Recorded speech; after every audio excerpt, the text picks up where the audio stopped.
অ্যাপেলের base ভ্যারিয়েন্টের iPhone প্রতি বছর টপ সেলিং এর দিক থেকে 1 থেকে 3 এর মধ্যে থাকে। সেই আইফোন এক্সআর থেকে শুরু করে আজকে আইফোন 17 পর্যন্ত একই ঘটনা আমরা দেখে যাচ্ছি। যদিও ফিচার বা স্পেসিফিকেশনস এর দিক থেকে এই বেস ভ্যারিয়েন্টের আইফোনগুলো অনেক দিক থেকে অনেক স্মার্টফোনের পিছনে থাকে, কিন্তু তারপরেও অনেক মানুষ এই বেস ভ্যারিয়েন্টের আইফোনগুলো কিনতে পছন্দ করে। কিন্তু আপনি কি একবার ভেবে দেখেছেন যে এই ফোনে যে ফিচার বা স্পেসিফিকেশনস দেওয়া হয় দাম অনুযায়ী এটা একটা মডার্ন স্ক্যাম? এই কথাটা বলার কারণ হলো, আপনি যদি আইফোন এক্সআর বা আইফোন 11 দেখেন তাহলে দেখবেন যে এই দুটো ফোনে যে ডিসপ্লে ব্যবহার করা হয়েছিল সেই সময়ে তা ছিল এক কথায় সবচেয়ে বাজে রকমের ডিসপ্লে স্মার্টফোন ইন্ডাস্ট্রিতে। এত টাকা দিয়ে এলসিডি প্যানেলের ডিসপ্লে আমার মনে হয় না আর কোনো কোম্পানি ওই সময় বিক্রি করতে পেরেছে। কিন্তু এই দিক থেকে অ্যাপেল কিন্তু সাকসেসফুল ছিল টানা 2 বছর।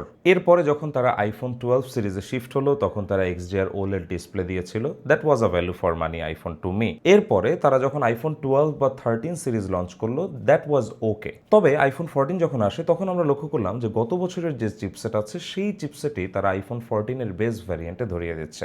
সেম জিনিসটা তারা আইফোন 15 সিরিজে এসেও করে। মোট কথা কস্ট কাটিং করার জন্য যে কোনো কিছু করা শুরু করে তারা বেস ভ্যারিয়েন্টের আইফোনে। আজকে 2026 সালে আইফোন 17 হচ্ছে বেস ভ্যারিয়েন্টের আইফোন, যেখানে টেলিফোটো ক্যামেরা সেন্সর নাই, ইউএসবি 3 দিয়ে আপনি ডেটা ট্রান্সফার করতে পারবেন না, ভিডিওতে প্রো রেজ অপশন নাই, এমনকি প্রো চিপও আপনি পাচ্ছেন না যেখানে র্যাম থাকছে মাত্র 8 জিবি। অথচ এই ফোনটা কিনতে গেলে এখন 1 লক্ষ টাকা লাগে। 1 লাখ টাকা বাজেটের মধ্যে আপনি যদি অন্য যে কোনো ব্র্যান্ডের ফোন কেনেন তাহলে আপনি সেই ফোনগুলোতে হয়তো অনেক ক্ষেত্রে 2টা টেলিফোটো ক্যামেরা সেন্সরও পেয়ে যেতে পারেন, এবং যেই ফোনগুলোর ক্যামেরা হয়তো আইফোনের থেকেও আপনার কাছে অনেক বেটার লাগবে। 2026 সালে আমরা এমন একটা এরাতে অবস্থান করছি যেইখানে আমরা টেলিফোটো ক্যামেরা সেন্সর দিয়ে সবচেয়ে বেশি ছবি তুলে থাকি, এবং যত চাইনিজ ব্র্যান্ড আপনারা দেখবেন সবাই টেলিফোটো ক্যামেরা সেন্সরের দিকে সবচেয়ে বেশি নজর দিয়েছে। ঠিক যেমন Oppo find X9 ultra phone বা ভিভো X300 আলট্রা ফোন, সবগুলো ফোনেই আমরা দেখছি যে লার্জ ক্যামেরা সেন্সর ব্যবহার করা হচ্ছে টেলিফোটোর ক্ষেত্রে, যা সত্যি বলতে ছবিতে বেশ ভালো আউটকাম দিচ্ছে। কিন্তু সেই জায়গা থেকে লাখ টাকায় অ্যাপেল এখনও টেলিফোটো ক্যামেরা সেন্সর ছাড়া ফোন বের করছে।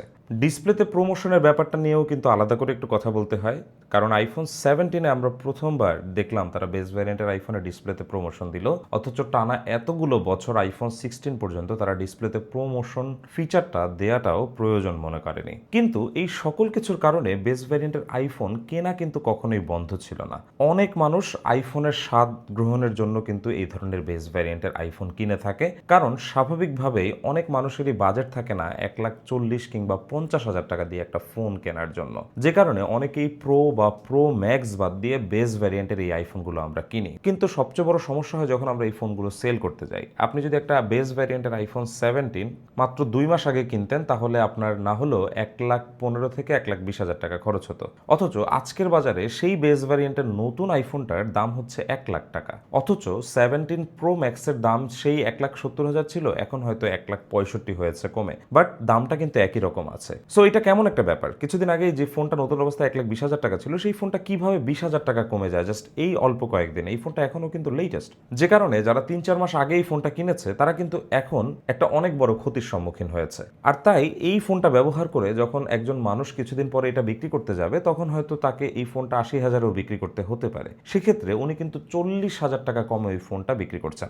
অথচ কেউ যদি একটা আইফোন 17 প্রো ম্যাক্স এখন কেনে এবং সেই ফোনটা যদি তারা 1 বছর চালিয়ে পরে ব্যবহার করে, নির্দ্বিধায় সেই ফোনটা কিন্তু 1,25,000 থেকে 30,000 টাকা আরামে বিক্রি করা যায়। সেই দিক থেকে যদি আমরা বিবেচনা করি তাহলে কিন্তু বেস ভ্যারিয়েন্টের আইফোন কেনার আসলে কোনো মানেই হয় না। তারপরেও ইউজড আইফোনের ক্ষেত্রে এই কনভারসেশনটা সম্পূর্ণ ভিন্ন। যেমন আপনি যদি ইউজড আইফোন কেনেন তাহলে আপনি দেখবেন যে 40,000 টাকা বাজেটের মধ্যে আপনি এখন আইফোন 13 কিনতে পারছেন। এই বেস ভ্যারিয়েন্টের 13কে যখন আপনি 40,000 টাকার নতুন কোনো অ্যান্ড্রয়েড ফোনের সাথে কম্পেয়ার করবেন আপনি দেখবেন যে কিছু ক্ষেত্রে আইফোন 13টা স্টিল বেটার। আবার যদি আপনি বেস ভ্যারিয়েন্টের আইফোন 15-এর কথা বলেন, সেই ফোনটাকেও আপনি যখন মার্কেটে থাকা একটা 50 কিংবা 60,000 টাকা বাজেটের ফোনের সাথে কম্পেয়ার করবেন, কিছু ক্ষেত্রে আপনি দেখবেন this 15 phone is not bad. কারণ 50-60,000 টাকা বাজেটে এখন আমরা মার্কেটে পেয়ে যাই ভিভো V70 এর পাশাপাশি পেয়ে যাই নাথিং 4A প্রো।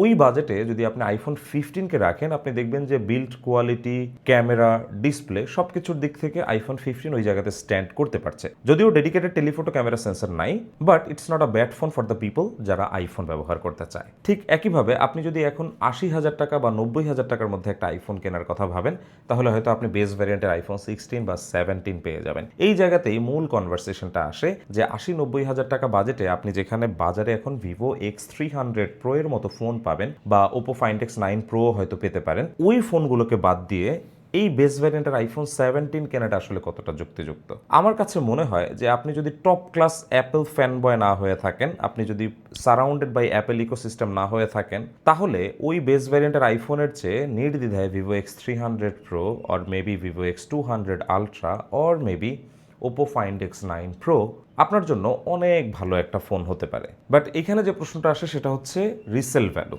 যে ভিভো বা ওপো আমি কি পরবর্তীতে ভালো রিসেল পাবো যখন আমি বিক্রি করব? ওয়েল, আমরা টানা অনেক বছর ধরে দেখছি যে ভিভোর এক্স সিরিজের ফোনগুলো বেশ ভালো রিসেল ভ্যালু ধরে রেখেছে এখনো পর্যন্ত।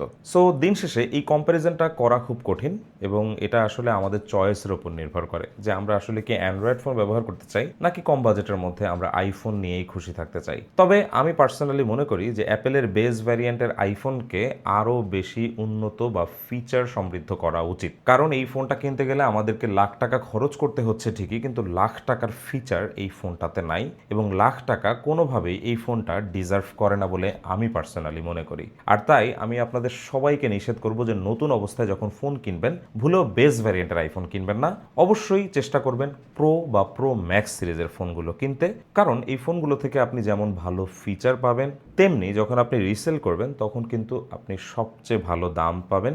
ইভেন আপনি যখন শো অফ করবেন সে সময়ও কিন্তু এই প্রো বা প্রো ম্যাক্সের আইফোনটাই আপনার জন্য সেরা হবে। সো আপনি কি মনে করেন তা অবশ্যই আমাদেরকে কমেন্ট করে জানাবেন এবং এই ভিডিওটা পার্সোনালি আপনাদের কাছে কেমন লাগছে তা একটু কমেন্ট করে আমাদেরকে জানাবেন।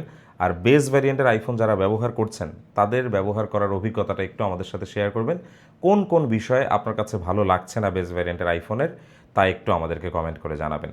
Thank you for watching. দেখা হচ্ছে পরবর্তী ভিডিওতে।